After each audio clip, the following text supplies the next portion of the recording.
I'm Wesley Ho. I'm working in architecture, interior, and exhibition design. I'm the founder of Nep Studio. I'm Alison Chan. I'm also an architect, currently working in more space and spatial design work, brand and spatial design work. We designed the piece right behind us. It's called From Micro to Nano. It's an art installation piece discussing Hong Kong space and its issues. I studied media communications and critical practice at UAL, and when they had this festival here with British Council, they invited us to join and also asked Wesley here to help me with it. The artwork, as titled From Micro to Nano, is really about the Hong Kong living condition. The current installation is a one-to-one mock-up of a 160 square foot unit, which is the current smallest unit available on the market. And we try to map out the space by subtracting out all the basic utilities like bed, bathtub, toilet seats, and kitchen cabinets. So then the remaining space is really what you can get out of this 160 square feet. And we try to ask people to rethink how much space you actually use, how much space you need, and what makes you comfortable.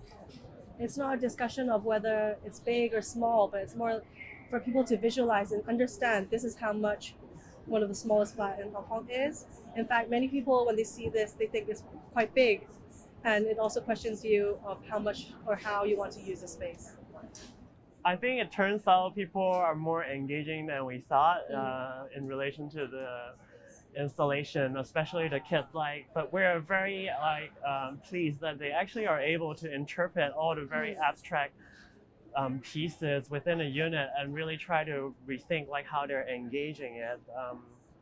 And in terms of the scale, I would say most people are quite surprised how big the space actually is based on 160 square feet.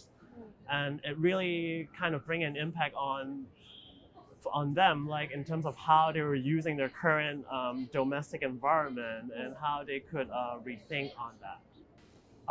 Personally, I think right now, because of globalization and also when we talk about the younger generation, most of them are kind of non-local people, and you can see that trend in most of the biggest cities in the world, like New York, London, and not even just Hong Kong.